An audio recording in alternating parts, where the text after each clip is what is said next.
Hi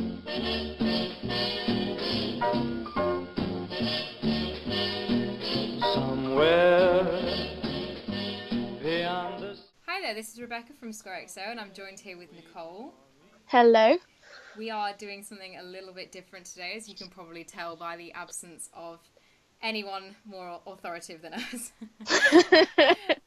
So today we're going to do a spoiler special. Might also be called a retrospective. It's going to be about the very first Bioshock game. I very recently finished it. Nicole has loved it for years. So we just wanted to talk about the main twists and turns, the endings, the things that made it great, and just summarise the whole game essentially. Yeah. So let's get started then. Nicole, would you kindly tell me what it was like when you first played the game?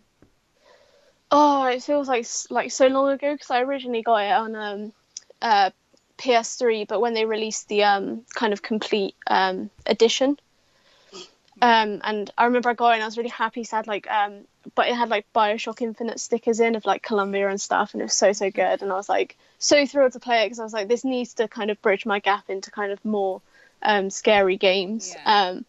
And I started it up, and I mean, as daunting as it was at first, it was I it's for me it's a kind of experience as a game that's unmatched in anything else I've ever played.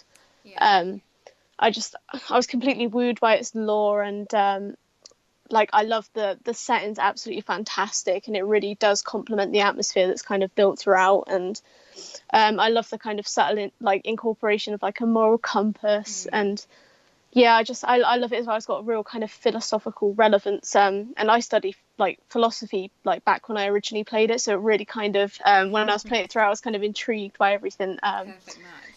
Yeah, it was absolutely fantastic. Really good game. And I think it's one game that I've not had a shred of regret playing since, because it's really helped me overcome quite a few video game kind of fears I have, like of the ocean and stuff like that. And I can't admire it enough, I don't think. Yeah. I think for me, because I've always wanted to play Bioshock, it's always been on my radar and I've always known that it was a gaming classic, but Yeah. I only got it very recently by Nicole. She bought it me. I was one of these people who I'd be like, I'll get that, and I think I probably wouldn't have got it. Not to say that the game, it wasn't, high up on my, oh, I need to play this list, but I think because obviously it came out so long ago now. It came out in 2000 and, was it 8? 2008? Oh 7-ish? gosh, yeah, something like that. It's 10 years old, so I think my problem was, because I wasn't aware of it, obviously new games are coming out every day, so I was just picking the new games up instead. So I knew about it, I wanted to play it, but I just thought, I don't have time. But I'm Yeah. so glad that I made time for it, in a way.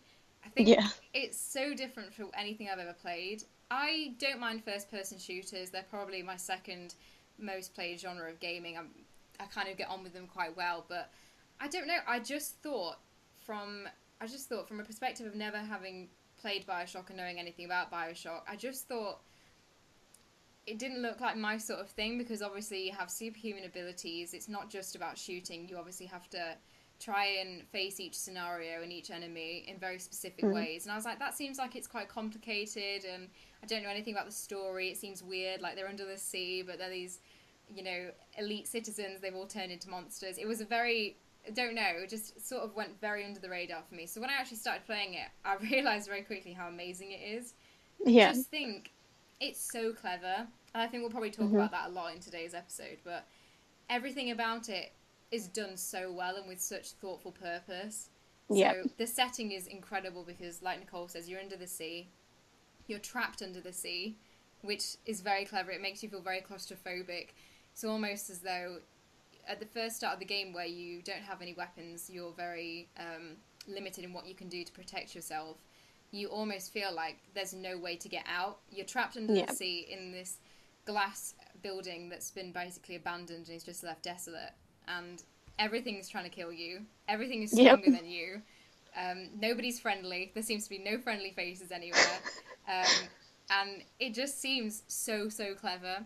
And I did not expect it to have horror game themes either. I really thought it was going to be just a first-person shooter with a story. So when it got to the introduction of the first splicers, I remember I was actually on a Skype call with Nicole, and I was saying, oh god, there's one there, and I'm too scared to unpause the game because it's standing right in front of me. It's just so clever. I remember I went into a room and there was one on the ceiling and it hadn't seen me yet. And all I could think was, I can't move. Can't do anything. I walk Yeah. backwards really slowly, and it looks creepy. You know, rooms are sort of flickering with lights, and there's enemies Yeah. around every corner. It's done so well. Every set Yeah. piece really thoughtful. Yeah, no, like I think my kind of defining moment where I thought this is a damn good game is I think it's like your first real, I'd say it's your first real jump scare. Oh, I I think don't I know know if what you you mean. remember Yeah. when you're kind of you're walking to this room and you can see the shadow of a splicer who's there, like I think she's looking into a pram or something like that. Yeah. And as you approach the corner to where you think you'd see her, the lights go out, and then when they come back on, she's not there, and you're like, oh my god. I mean, They're going to appear from somewhere. it's something that's done in a lot of video games and movies. It's almost so much of a trope that you're like, oh, what a cliche, but it's so scary. I don't I know if it's know, the it's first so good. person or if it's the fact that the setting is built up very slowly over the first initial hours of the game. It makes you think this is a horror game, you're not safe here. But when you get those rare jump scares, because in Bioshock I feel like they are quite rare, they're Yeah. sort of very, very, very minimal. So when they do come, they're very impactful. Yeah, So because that's the thing. I think a lot of the time, though, the whole thing, they're constantly building this atmosphere. It's that they want you to be constantly expecting a jump oh scare that yeah, may or may not happen. That's kind of so that's what they want. clever. They want you to feel uncomfortable Yeah. constantly, which I think is so fitting with what the game's centered around. I mean, the other thing I really like about the game as well, which is probably something that a lot of people don't pick up on, is the graphics. I really Yep. like the way it looks. It's almost got, like we've been saying, it's a horror game, but it's almost got like a soft feel about it. Everything isn't realistic graphics. It's still kind of borderline on the softer side of the graphics, but it pulls off being a horror genre, even with those graphics so clever. Yeah, So well. it's very kind of like 2K-esque. I think Yeah, it it's is. quite kind of cartoony, but if you think about it, like the game itself, like I said like a second ago, it's very, very disturbing. And I think if you kind of put that in the most kind of realistic graphics you could, I think it would be too much. And I think the fact that it's, like you say, it's softer, Mm. it's more cartoony, it makes it more tame, because I think it would become a much more disturbing, like Yeah. harder to play game if it was realistic Yeah, that way. you know, it's interesting to think about when this is obviously a tangent, but when you do think about some of the really scary horror games, stuff like Resident Evil 7, they are very realistic graphics. Yep. That sort of automatically gives it that's a horror game, that's a very good horror game genre. So for Bioshock to be as scary as something like Resident Evil 7, which I think it is, I was about scared for the same amount as both games, Yeah. with the different kind of visual setting and design. I thought that was an incredible achievement because it just feels so unnerving. That everything feels unnerving. I think I walked into a Yep. bathroom once and the sink was cracked down the middle and I was like, oh god, that's scary. Like, Yeah. like not threatening at all, but just because it made me think. In my mind, I can piece together that what their game is trying to tell me is that there's been fights in here, and Yeah. fights with something so strong that it's managed to crack the sink in half. So what am I in store for as I go through the Exactly. game? I just can't fault it. I think playing through it, I say it's very fresh in my mind. I only finished it about a week ago, but I really struggled to find anything wrong with it. I liked how fast paced it was. Mhm. It sort of threw you straight into the gameplay, and obviously you have got Atlas who's telling you what to do, but you're very much left on your own and you can go whatever direction you want. There's all these rooms for you to explore.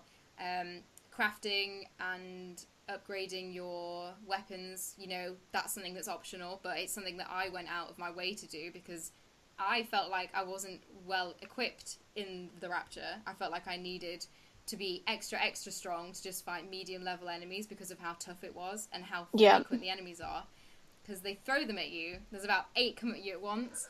And Yeah. at the start of the game, you don't have the resources to cope with it, and that's why the plasmids are so clever. Because even if you can just electrocute one to slow them down, set one on fire, shatter one with ice, it's a very clever way of saying, look, don't worry, if you have no ammo, it's not all lost. You can Yeah. still cope, which I thought was really clever because I initially thought I'd just use the plasmids for opening doors and hacking security cameras, but I ended up really cycling through my choices Yeah. I'd face an enemy, I'd be like, right, this is going to be weak against this. If I use this, I can have time to get away. And I never expected I'd do that. I really thought I would just be, I need to open the door, let's electrocute it, if you know what I mean.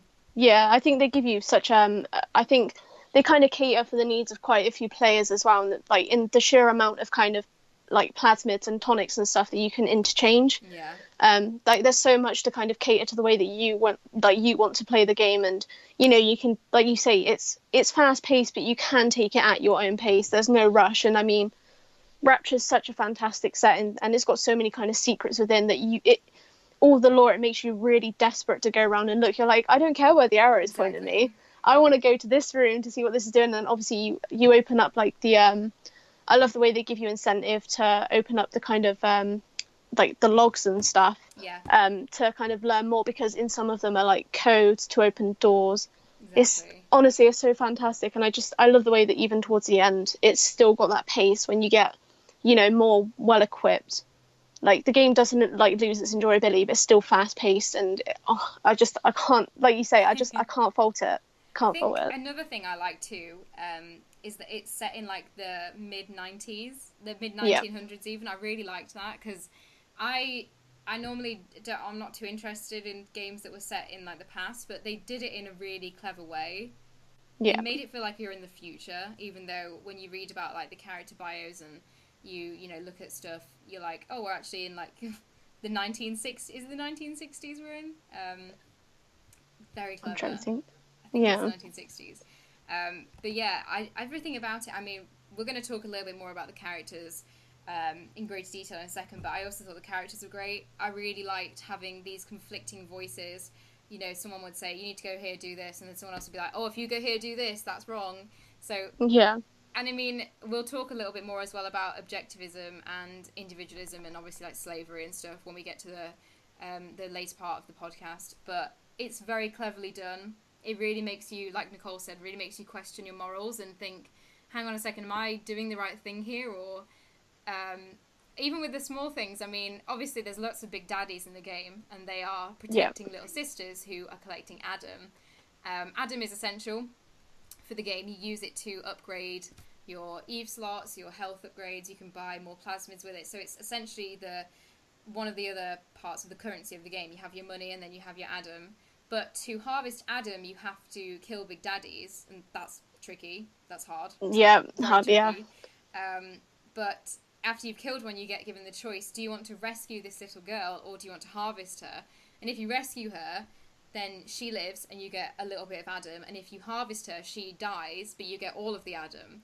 So even that sort of throws a moral compass at you. It thinks, am I going to be a good person here? Remember, like, my morals and save these children because, they are children? Or am I going to essentially kill them to be greedy and take the Adam that I need to survive in this world? It really does make you think, oh my god, this is a real dilemma for me. Those things I'm going to suffer from. I'm either going to not have enough Adam, or I'm going to, do something that might have a lasting impact on the game. So it's just so clever. It's filled with that. Yeah, like you say, like, we're going to be constantly saying throughout that, oh my god, Bioshock's so clever. But it is, you have to think, like, when they were making the game, I'm pretty sure I've read somewhere that Ken Levine, obviously the guy who wrote the game, he, obviously, there was a lot of kind of controversy when he brought in this kind of, moral decision, whether you effectively kill a child, although they don't, label it killing. That's essentially what you're doing. Harvesting. Yeah, like literally, they were kind of very kind of fine and really, treading on thin ice, trying to incorporate this into a game.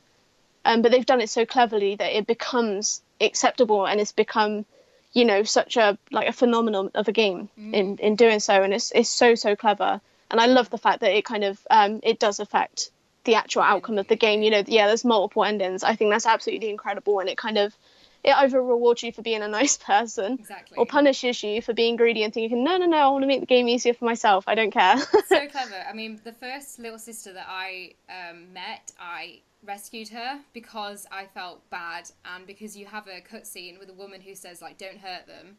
You'll get rewards if you save them all, or I will give you rewards. So I saved her, and then every other little sister throughout the entirety of the game I harvested without even thinking about it. I didn't even think, I was just like, I need the Adam. I'm really suffering here. I'm going from room to room, stocked to the teeth, and then I have a bad fight, and I've got nothing. I have no health kits, no Eve for the plasmids. I need to sort out something here.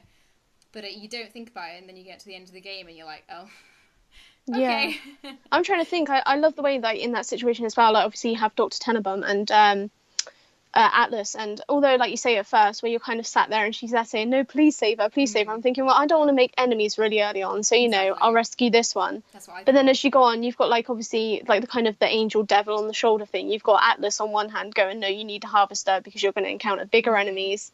You're going to need that Adam." But then you've obviously got the Doctor on the other hand that's like, "No, they're just kids." Yeah. Like, yeah, I love it. It's really, really good. So clever. Right. It's so clever. We should do a timer every time we say it, just ding. Yeah. Right, we are going to talk about the twist now, so I'm going to reissue the spoiler warning. Just saying, we're going to talk about the twist, we're going to talk about the ending, we're going to mention every little detail about the big moment of the game. So if you've not played Bioshock to the twist, or if you're thinking of playing Bioshock, then please turn this off, go play Bioshock, come back and listen to it once you finish it, because the twist is amazing. I'm speaking as someone who had no spoilers before she went in. I'm blown away by it still. So from this point on, we are going into serious serious spoiler territory. So if you've not played Bioshock and you want to, please turn it off now. Give them a second to go. Right. Okay, so we're going to talk about the twist. Do you want to introduce it, Nicole? Because you know a lot more about the game than me. No, so we are talking about, finally being to being led to Andrew Ryan's office and having the whole everything you thought was true about the game completely plummet into an abyss, and you're like, what the hell is happening? Because if you weren't confused at this point, exactly. Are you even a human? I mean, it's done so well. Once again, it makes you. I remember sitting there. So you get to his office, and the last thing that Atlas tells you is he goes, "Would you kindly go in there and kill him?" So you go in there, and you have a cutscene with him, and he's playing golf. And he's just talking to you, and he's saying, "Have you ever thought about this? Have you ever thought about, where you were from, how you landed here? What a coincidence that your plane crashed right next to Rapture." And it does make you, as the player, think, actually, he has points here. He's making really good points. Yeah. And then you have this amazing scene where he comes out of his room, and you go to talk to him, and he just says, "Would you kindly run over there? Would you kindly stop? Would you kindly sit down? Kindly stand up?" And you're like, what's happening? Because you're not controlling any of the game at this point. You're just sitting there watching. Yeah. And then you have this amazing, and it's fantastic, scene where he gives you a golf club, and he says, "A man chooses, a slave obeys." And you just smack him over the head with the golf club. And I remember thinking, what's going on? I don't want to do that. I don't want to hit him anymore. And he just keeps saying, doesn't he? "A man chooses, a slave obeys." And you keep smacking him over the head. And, he dies. He does die there. It's intense. It is intense. And then obviously Atlas is revealed to be a villain. Yeah. And so he was with us from the start. Atlas is the first voice you hear. He helps you through everything. And I don't know about you, Nicole, but because he was Irish, I really trusted him. That's what I mean. This is exactly what I was going to touch upon. Yeah. The fact that he's there and, he's trying to guide you. He literally, you feel like a lost lamb, and he's the shepherd, and he's guiding you through, and, he makes up the story about his family. Yeah, and Moira and Patrick. Yeah, literally gets you all engrossed, and you're thinking, oh, look, how can this warm, kind voice possibly ever do me any harm? Yeah. And it turns out that he is Satan. I mean, literally. The way that the whole game unravels is that he tells you, obviously you're in the Rapture. The Rapture is Andrew Ryan's city. It's for, elitists. It's under the sea. And it's sort of gone a bit wrong. It's not really a great city anymore. It's kind of been left in tatters. Dystopian. People have gone insane because they've had too much Adam, so everybody's a bit wacko. So Atlas tells you that, is it that Andrew Ryan, you need to kill him, he's evil, he's making everything bad. So your whole mission, you go through the game, Atlas is like, would you kindly lower your weapon, don't hurt that little girl. And you don't even think anything of it. You just think that's his mannerism, That he's just being polite. Yeah, you're like, oh, that's Atlas for you. Good old Atlas. So you get to a point where you get to Andrew Ryan's office, and Atlas says, here you go, this guy's evil. He's trying to self-destruct the Rapture. we need to get in there and kill him and turn off the self-destruct. So that's, you just think you're doing the good thing. And I thought I was at the end of the game. Yeah. Did you? Literally, yeah. Yeah, it was quite a kind of, it was quite a climax where you thought, like, there can't be anything after this, like, surely, like, you know, you got Atlas's Frank Fontaine, and, like, you know, you're thinking that's got to be that, especially considering it does take you quite a while to get to that point. Oh god, yeah. It feels like a good lengthy game. You're like, that's about how right. But yeah, it's so clever because it's obviously a betrayal, but it's done very well. I remember putting the key into the machine to stop the raptor from self-destructing, and then he just starts laughing, and I was like, oh no, what's happening? And I never ever thought, the game I already thought was incredible, so I never thought that we would be getting a twist that good. Like, without the twist, I was still gonna be raving about this game, but it's really clever. I mean, there's no hint of it at all. You go into a room, though, at one point, I didn't think anything of this, where it just says, would you kindly, with a question mark, and there's pictures everywhere, and you can listen to a recording. Did you listen to that recording? Oh, literally, I can't recall. I don't feel like I've played the game in ages. It's so gutting. I didn't listen to it because I was at that point in the game where I knew I was near the end. I looked at the wall, I was like, would you kindly, that's weird. And because I played the game in such, I guess, regulated stints, I hadn't, you know, if I played it in one long go, I would have been like, he says would you kindly a lot. That's weird. Yeah. I didn't even think. So then when we went into with Andrew Ryan, he's saying, like, a man chooses, slave obeys, and you're running around when he says, would you kindly? I was like, what's happening right now?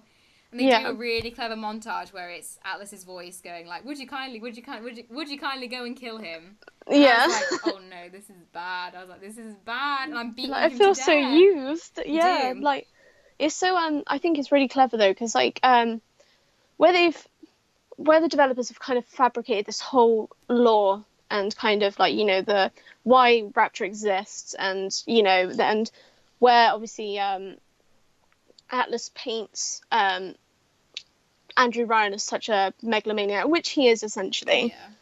Yeah. But it's just where it's such an intricate lore to the game. It's just, you're trying to comprehend so much at once, and you're so interested in it all that it's really hard to kind of predict a twist. It is, yeah. Yeah. I mean, it feels like a game where there would have always been a twist, but I was not expecting anything like that. I did always wonder, you know, if there was going to be something shocking, but because of Atlas's picture of Andrew Ryan, I was like, he's evil. Andrew Ryan's evil. I've got to kill him, and then the game will be over. And then it'll be done. That'll be the end of the game. So finding out that Atlas is actually Frank Fontaine, and he's just like chilling out, you know, double crossing you and basically using you literally mind controlling you. It was really shocking. And then obviously there's more game after that, and he can't use would you kindly anymore, so he zaps your health at random points. Which annoyed me because I was obviously still doing a lot of exploring, and I felt very rushed. I was like, I want to explore, but every time I hang around in one area too long, I lose half my health, so I missed out a lot, I think, after the twist. Yeah, I think one of the most important things that it always baffles me with this game is obviously with video games, they always give you the illusion of free will, but I think what Bioshock does well is it completely strips you of it. Yeah. Like, you're under the illusion the whole way through that you're using all your kind of typical RPG elements that, you know, the kind of ones they intertwine into the game where it's like, oh yeah, you know, I can do whatever I want with my tonics, I can do whatever I want with my plasmids. But then yeah, exactly, and then you get to this point and you're like, I've not really done any of this, have I? It almost feels like you're a ragdoll, and he was just putting you in rooms and putting you against enemies to better himself. He basically, you know, Andrew Ryan didn't want Atlas to be in control of the Rapture. So I think when he's saying to you, like, a man chooses, slave obeys, he's trying to find that piece of humanity left in you that, you know, Atlas doesn't have control of, and trying to snap you out of it. You know, he stands there and he takes that beating from you, and he just keeps saying, a man chooses, a slave obeys, and you know everything. And I even remember looking at my controller, like, have I broken the controller? Am I supposed, like, it's doing it on its own, I'm not playing. Yeah. It's it's just incredible. Very clever. I do think, though, that the ending wasn't as good because of the twist, if that makes sense. If you know what I mean. Yeah. So it's kind of, I think it's like you said, though, you kind of expect it. You expect it, yeah. Yeah. I think it's hard to be wowed that much twice in the same game. But Yeah. the ending basically has you up against Frank Fontaine, who has been talking to you as someone called Atlas. He's been pretending he's been your best friend. Actually, like Nicole said, he's Satan. He basically injects himself full of Adam and turns into a monster, and you just have this maybe like 3 to 5 minute fight with him where you're just running around an arena, and he will use different plasmids on you. So he'll use fire, he'll use ice. You have to just dodge them and attack him, try and get his health down, then you drain the Adam out of him to weaken him. So Yeah. just felt like a very standard boss fight for a horror game. Obviously, there's a very big horror trope out there that is bosses will turn themselves into monsters. I'm looking at Resident Evil here. Bosses turn themselves into monsters to basically beat the protagonist. So I thought that was fine, but I think at that point I was still like, wow, the twist was amazing. So maybe I wasn't thinking as much, wow, the ending was really good. Because obviously I was still focused on the twist. And then the little sisters come out and they brutally stab him. It's pretty brutal, actually, for an ending. Yeah, but I like it. It's so in keeping with the whole theme. Like, I mean, I think the one thing I liked about Bioshock in respect to its ending was the final boss wasn't a challenge. I felt like exactly. I found the game it quite easy. Yeah, the game was a challenge from start to finish, and I liked that the kind of the difficulty was distributed evenly across the game. Because at the end you do get that sense of achievement, not like you've just beat a really easy game and overcome a really hard boss. It's the whole game was a challenge, and I really really like that. I like the fact that the ending wasn't stuck, because there wasn't much to kind of keep hidden at the after that climax. You just kind of wanted to finish the game, and I'm glad that the ending isn't staggered by this really hard boss battle that you're like, no, I need to put my controller down, go away and come back. It's you can do it kind of in one sitting. It's pretty easy. It's not too bad. I do think that I'm agreeing with you. I don't think it was like underwhelming necessarily, but I did think that they knew that they delivered their big twist. They knew that people were going to remember that moment for years after the game came out. So they probably thought, we don't need to make a amazing ending boss fight. We just need to make people remember that twist in the middle. So we did mention earlier there are different endings. Did you get the good ending or the bad ending? I think I swear I've read somewhere you can get a mediocre ending, so I'm 90% sure that's why. Because I'm pretty sure I got the mediocre ending on my first playthrough, but I'm on my PS4 and I'm doing it at the moment, I'm trying to get the good ending. Yeah, I think I got the bad ending. The end of my game was almost like everything went wrong, and we went to the surface and loads of splicers came out of these pods and just started killing everyone. So I'm guessing that's not the good ending. I'm assuming no, it doesn't sound like it. So I basically harvested a lot of the little sisters, like I said earlier. I think I probably only saved like 2, maybe. Because I know that there's a good ending where you basically adopt the little sisters, I think. You basically just save them all. Not good. I think basically my bad ending was like, I took control of Rapture, and I took all the plasmids and spices and basically unleashed them on the world. For some reason, don't know why Jack did that. He must have just felt used for too long, so he had to rise up. Not the best ending, but it does. The thing that made me know that I would remember Bioshock for a long time and that it was going to be one of my favourites was the second I finished it, I wanted to play it again from the beginning. Yeah, literally. The second I finished it, I was like, right, I want to do it again. But we'll say it again. Very clever. Honestly. Very, very clever. I remember about 2 days after I finished the game, I just could not stop watching the earlier videos. Like, there's an introduction to the Big Daddy for the first time, one where you were told to go and kill Andrew Ryan, and just listening to his voice and hearing him say, would you kindly do this, and not even thinking, that's crazy. But now looking back at it, I'm like, that is a weird thing to say in the middle of a sentence. Would you kindly lower that weapon? You just say, can you put your weapon down? Yeah, literally. Yeah. Very, very good. Very good. Right, I think we have some questions, don't we, Nicole? We do have some questions. Okay, so our first one is from Jack Croxall, who asks, did you ever feel sorry for any of the game's enemies? When did it start? And they're not really the generic cannon fodder of other games, right? Do you want to... I think take the I wheel. would say is I felt really bad. I don't know if you class them as enemies. I guess you would actually. I felt really bad for the big daddies and little sisters. Obviously, the little sisters basically are children, literally just little girls who've basically been turned into these, harvesters. All they need to do now is harvest Adam. So Yeah. it's almost like a loss of innocence in the term that these poor, these poor children have been turned into monsters. When you harvest them or rescue them, when you rescue them, they say like, "Thank you, Mister." It's like they know that they've been Yeah. trapped, almost. Yeah. Um, Yeah, I know what you mean. and then I felt bad for the big daddies because I basically just feel. Tell you what made me feel bad about them. You know when you go to a level and you've already harvested or rescued all the little sisters? Yep. When you go to Yeah. a level and you follow a big daddy and they bang on the vents and there's no little sister in there, they Like, I'm sound sorry. so sad. I know. They Like, just I'm make sorry. such a sad wail noise, and it's like their only purpose on the Rapture is to protect the little sisters. Like, that's the only thing they're there to do. So Yeah. even though I feel like a good person when I'm rescuing the little sisters, I'm like, oh, I've done a good thing here. I'll go back and I'll see a big daddy on its own, and it looks lonely. Like, they just walk around and they check every vent in the area, and they walk back to the one they've checked already, and it seems like their whole life is just programmed to do this one thing. So without this one thing, that's it. Like, that's what they do for the rest of their life, just walk around and look for something to save, something to protect. So I felt really sad by that. And then I guess everybody in terms of it, I felt bad for the splicers too, because they're obviously they've just got wrapped up in this world of drugs and enhancements, and they've now turned into monsters, even though they are probably the most faceless of the enemies because there's so many of them and you fight them so frequently.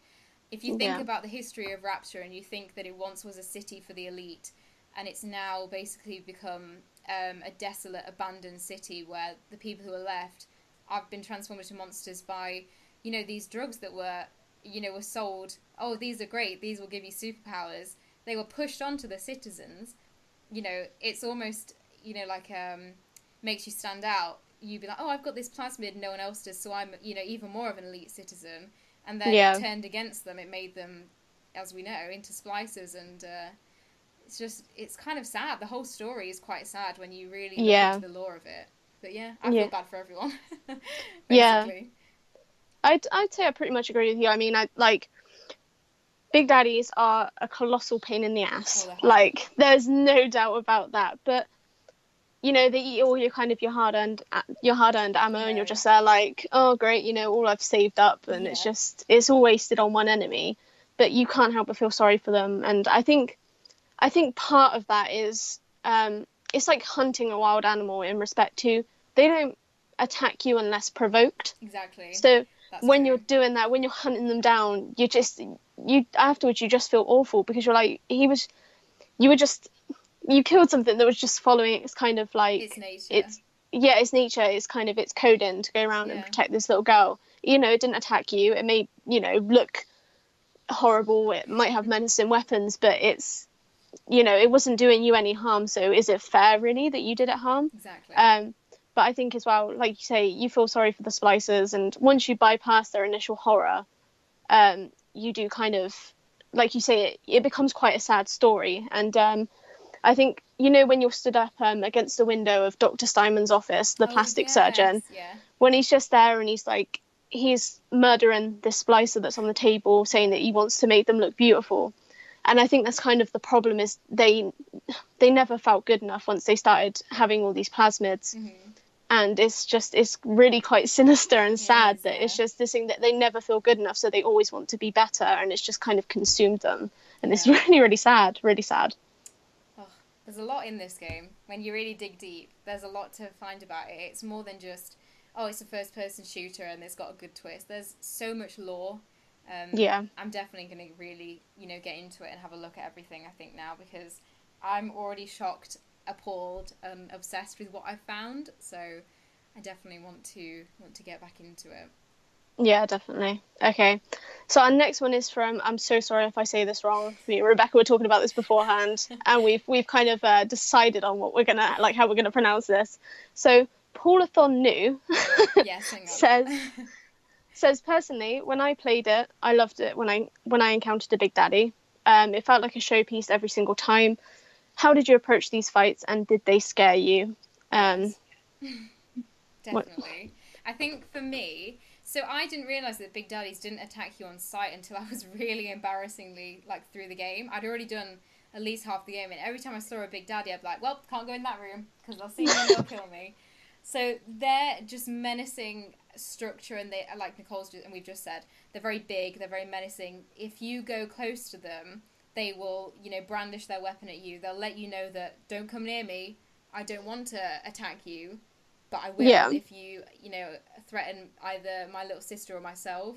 So it's very clever because I was so scared of them that I wouldn't walk in the same room as them, and it wasn't until there was basically walked into a room and there was one right in front of me, and I was like, oh, I'm dead now, and it just pushed me out of the way, and I was like, what? But yes, they're very menacing looking and they're very hard. So you get to a point in the game. I think, are you at near the fisheries, or is it before that, where Atlas is like, you can take one on your own out now, and I was like, yeah. I was like, no, I I can't. think no, wait. I think it's in. Is it in medical? What do you mean, your first one? Your Yeah, first one where Atlas is like, you can take medical. one on. Yeah. So Pretty sure it's Atlas will medical. say to you, like, you're strong enough to take on a big daddy now. And I was like, yeah, no, I'm not. But I thought You come deal with it. I thought I'll have a go. And it was one of the ones where, are they the bouncers or the rosies? Ones where The they're really bouncers. fast, yeah. Yeah. So I was shooting it, and all of a sudden it was in my face, and it moved so quickly, and I couldn't get away from it. I basically died straight away because I didn't have strong enough ammo. I wasn't using the right ammo, and I wasn't using my plasmids. So from that point on, I think I only attacked them once I got the grenade launcher, because I felt like I could take them down from a distance with about 3 or 4 hits. But yeah, I loved encountering them because it felt like I was entering the territory of a wild animal, and like you're saying, they don't attack you unless you attack them. So I felt very intimidated around them, but when I attacked them, lots of grenade launchers. Yeah, literally. That's literally and then I electrocuted them to slow them down. Literally everything I had, armor piercing, anti-personal. I would just switch between every type of ammo I had until they were dead. That's how I approached them. Just good luck, I think. Yeah, I'm trying. Well, I love the encounters with Big Daddies just because of how kind of atmospheric they are, like how atmospheric the kind of encounters can be. I mean, one's lurking because you hear the low frequency whale calls and your screen starts shuddering and you're like, oh my gosh, here we go again. It makes it's very obvious early on that they're an enemy to fear, which I like. But I find that what I like about the encounters is they do get easier as you go on. I think as you get kind of more well equipped, it's not something you look at and it becomes daunting, but instead it becomes kind of, you feel accomplished in being able to overpower them. You're like, ha, you happy at the start of the game, mate? Exactly. But now, I'm laughing, and I love that because although it's not the same kind of enjoyment you get from it, there's still enjoyment throughout on, like, when taking upon these enemies. Like, I like that. But I don't know, typically when I tackle them, I try to keep them at a range, and like you say, keep them kind of distracted with your plasmids, whether it be like the swarm one or electro bolt. And just I tend to just empty buck into them until obviously you get your kind of where you get to the gun where you empty like nitrogen and stuff. The one. Yeah, that weapon is incredible for taking down big daddies. But I mean, it's easy trying to, like, depict a methodology that you use to tackle these enemies, but when you're there in this battle with them, like you say, one lunge and they're in your face, and it completely throws everything you had intended for that battle up in the air. So it's one of those things you can't really recommend to someone how to do it, because you're like, I could tell you how to do this, but you're not going to do it in that moment. You're just going to be like, oh, I don't know what ammo to put in my gun, I'm panicking, which I like. It means, to me, that indicates it's a fantastic enemy if it really does that to you. But it's so good. So good. So clever. That's another one for the tally. Right. The Last of Us strategist has 2 questions. The first of which is, what do you think of the intro and the first level? So obviously the first scene, you're on the plane and then your plane crashes into the sea. I remember thinking, so obviously the very first thing you can see is a tower sort of sticking out of the sea, and because you're on your own, there's no one else around you, there's nothing else around you. There's a plane sinking very fast in front of you, so your first thought is, I'll go to this tower. And as soon as I got in the tower and went down into the Rapture, I was like, oh, this is really good, I like this, I like the intro. And then obviously a splicer attacks your little pod. Yeah. And my first thought was, I don't want to get out. I don't want to get out. I was like, I'm just going to sit in here. Can I go back up to the top? But it's so clever. There we go again. I can't even stop saying it now. Very atmospheric, like very tense. It basically it tells you what the game is going to be like within the first few moments. You know, Yeah. Here you go, here are the enemies, and you're going to feel like you're underprepared. Even if you have loads of ammo, you're going to feel like you can't deal with it. So I really enjoyed how it was set up, because a game like that, or an intro like that makes me physically not want to start the game because I'm scared of the game already, 5 minutes in, I know I'm going to love. Yeah. So strong. Really, really good. Yeah. I'm trying to think, because I kind of, for me, like you say, I kind of count that introduction up until when you arise in Rapture in the bathysphere, and the splicer starts like toying with the top, and you're just like, oh, here we go. Please don't get in, please don't get in. Yeah, literally. But I love that intro, like when you're in the ocean and you're kind of looking up at the lighthouse, and there's, you know, the claps of lightning in the background, and you're like, oh, this could not be good. And I think my favourite part is when you're going down in the bathysphere, and, you know, you're seeing the ocean, and, you know, the welcome to Rapture, and all good things flow into the city. Yeah. I just love that, because you're thinking, this is a game that's got really good lore, because, you know, there's so much more to it. The way they depict it in that first moment. I mean, that's it. It gets your attention straight away. Minutes in, you're sold, I think, on the game. Literally, and I think it's just, I hate it, because when you get out and you are playing through like the first level, you just feel so ill-equipped. You do not feel ready to take this on, and it's just, it throws your head first into the world that you can't comprehend, and it's so thoroughly daunting, and I love it. Like you say, very, very clever. But yeah, right, so his second question is, what are our thoughts on the Art Deco style and Ayn Rand references? So, just a little bit of clarification. Ayn Rand is an author who wrote a book called Atlas Shrugged. Basically, it's got a lot of inspiration. Bioshock's taken a lot of inspiration from the book. I liked it. I did a little bit of digging. I haven't read the book. I'd really like to now. But I really did a bit of digging, and I liked all the little tiny things. So there's lots of themes in there that carry over from the book. I know that in the book, a main character doesn't want someone to get hold of his land, so he burns it all. And that's very similar to Andrew Ryan wanting to destroy the Rapture so Atlas can't get it. Obviously, Atlas from Atlas Shrugged, same name. And even Frank Fontaine is inspired, I think, by the title Fountainhead, which is another novel of hers. Just, there's lots of things, even like the themes. So objectivism is a really big theme in Bioshock, and that basically means that the idea that people should follow their own self-interest, and then they should profit from those interests and their ambitions. Obviously, the entire city of the Rapture is based on that people should be able to, you know, people who've done well should be able to profit from their ambitions. So literally everything is some way, you know, a throwback to that book, and I just think it's so clever. And if anything, it's just made me want to read the book. I just want to read it all now. Yeah, literally. I don't know. I think I really love the Art Deco themes. Like, I think it makes Rapture a very gorgeous place to explore. And I mean, this is something. I know, obviously, we're not supposed to really talk about the other games, but this is some. No. This is something you'll enjoy in Bioshock Infinite Burial at Sea, which is I know I've mentioned this before, so it's not like a massive spoiler, but you do get to go back to, as the title kind of indicates anyway, you do get to go to Rapture. That's cool. And you get to enjoy it before its downfall, before the kind of the civil war of Rapture. You get to enjoy all of this in its prime. And I think kind of as you go around Rapture, even in its dystopian state, and see all these kind of this gorgeous theme, it just makes you long to keep exploring it.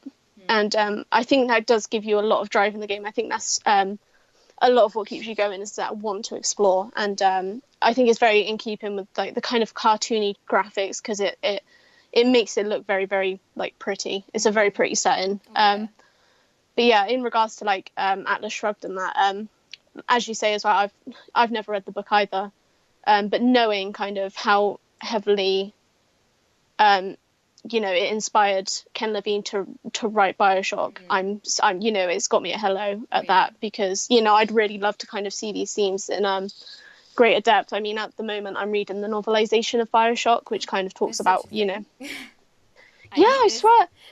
Buy it, right? I'll send you a link afterwards. Okay. But it's really, really good. It kind of covers Fontaine's relationship with Andrew Ryan a bit better. Yeah. Their kind of competition. And I mean, I don't know, it's one of those things where I never feel like I'm gonna fill this Bioshock void within me. I think it's just kind of opened a whole can of worms that I'm never gonna be able to seal again, because I always want more. I want to know more about this lore. It's kind of philosophy, and that's another book you'll love to read if objectivism and stuff is like your thing. Read a book called Bioshock and Philosophy. Okay. And it's like a rational book about an irrational game or something. Okay. And it's really, really good. It just covers some of the themes that are in the game, and it does touch upon, as I mentioned earlier, that free will element, and how upon me and Andrew Ryan that is completely thrown into the air, and you're thinking, I don't have any free will in this game. That's that. Yeah. Yeah. Oh. But yeah, I'll send you some links after. Yeah, I like that. Get some reading lists done. Yeah, definitely.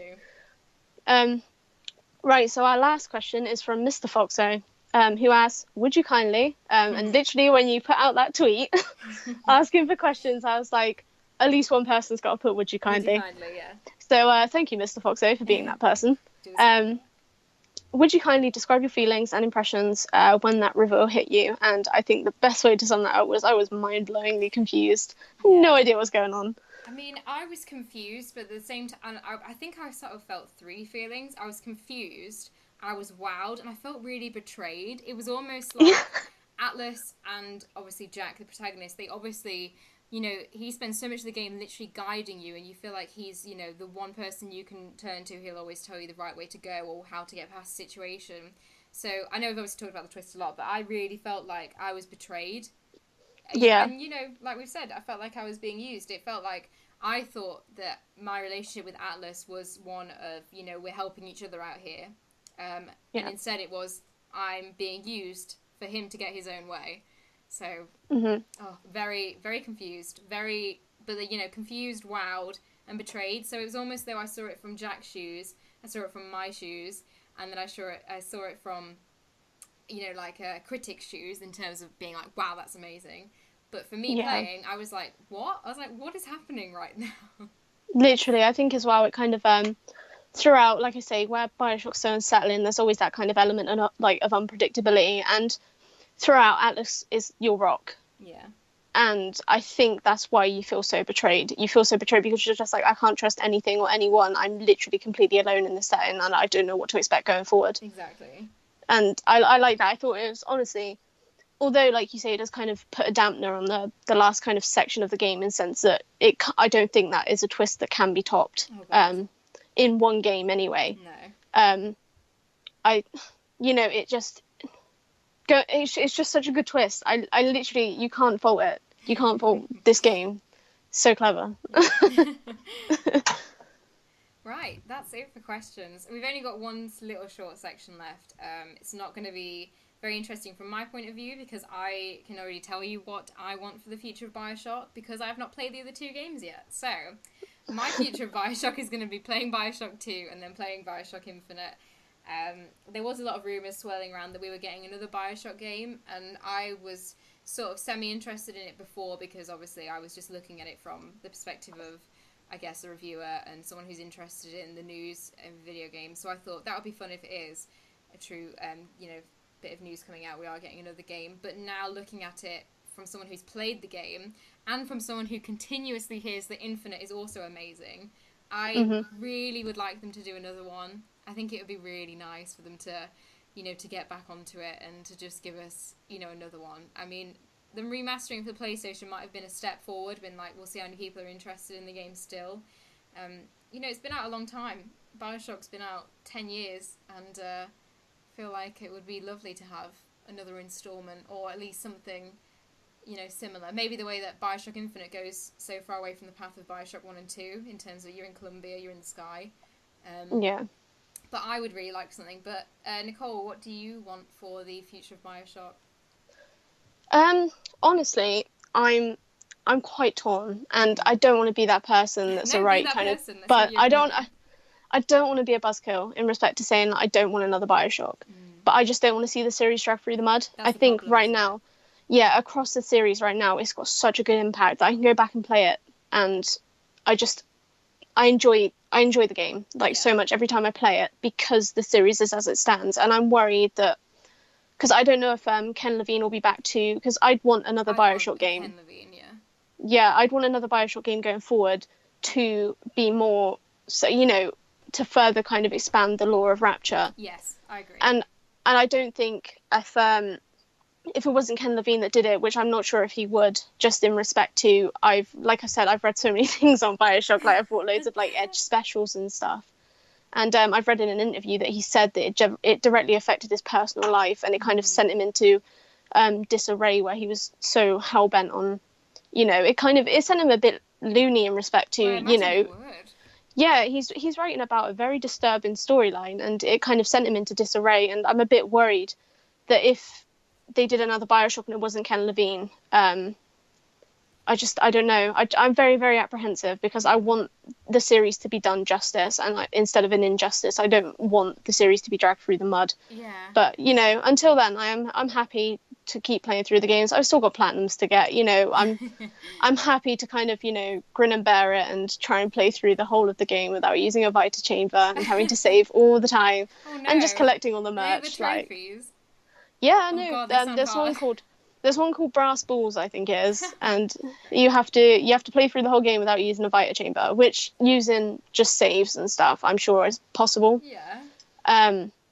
But it's just, at the moment, I think I'm happy. Like I've got my Big Daddy Teddy, my Songbird Teddy. You'll be okay. Like, yeah, I'm happy in the meantime. I just want this series to remain as good as it is. I don't want another game to come into the series and completely put the rest of the series to shame. Yeah. So I mean, I'm trying to savor everything now because I am about halfway through Bioshock 2.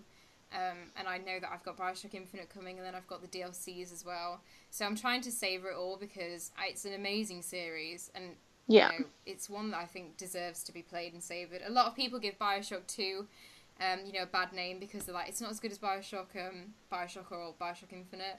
But I'm really enjoying it, so I'm trying to just like take every detail into account. Like I said earlier, I still want to play Bioshock again. Like that's how good it was. So if it gets to a point where the two choices are they're going to make another Bioshock game and it's going to be disappointing, or they're never going to touch the series again, I'd rather they leave it alone. Yeah, definitely. And I can just obviously go back and I don't know what I'm talking like. I can go back and play them. I've not even finished the series yet. But you've got so far to go. I know. Honestly, though, really blown away, especially considering the game is 10 years old. I've played a lot of games, in the past few years, and I've played a lot of games in the last 10 years. I've been playing video games for quite a long time. I've never played anything quite like that. Yeah. Just in terms of it. Like I said, I think it's unmatched. To me, that is an experience that I can't accurately compare to another I've played. Oh, no. I mean, I was trying to think before we recorded this episode what other video game twists have shocked me that much. And a lot have shocked me. A lot have really shocked me, but I can't think of something where I've been like, wow. Yeah. Like, I've been in my room just thinking, that's fantastic. That's so clever and so well patched together, over the duration of the entire game. It's under your nose the whole game. I think it's just phenomenal. Like, it's such a good representation of how a twist should be, built up and then opened up.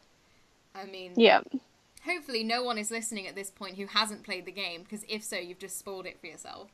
But if you've not played the game and you're still listening and you're a bit tempted, please just go and play it. Please, it's fantastic. It's really clever. I mean, I'm still wowed. It's age as well. Like, to say that that's been around for that long, and I've been wanting to play it since 2015, and I've only played it now. I feel like kicking myself and missing out on it, when I could have enjoyed it 3 years ago. Yeah. Well, I told you for ages you'd I love it. I'm like, know. you sit there playing like Resident Evil and stuff, and I'm Like like, just Bloodborne on Becca, repeat. this is like an atmospheric horror game. Play it, and you're like, no, I don't know. Oh god, I want to kick myself. I hate that I was like that. But yes, I think that that's You've gonna played wrap it. up it. Yeah, I think I'm in Yeah. love now with the series. Good. Really obsessed. But I think that is gonna do it for the spoiler special. It's literally the first one we've done, so fingers crossed that it's okay. People like it. If you do like it, then just let us know if you want to do more, and we'll basically do any game that's been out for a long enough period of time that enough people would have been able to play it, just so we're not leaving anyone out, essentially. Yeah. But, yeah, thank you for joining me, Nicole. That was great. That's all right. And, Okay. yeah, that'll be it. Right, thanks, everybody. Bye. Bye.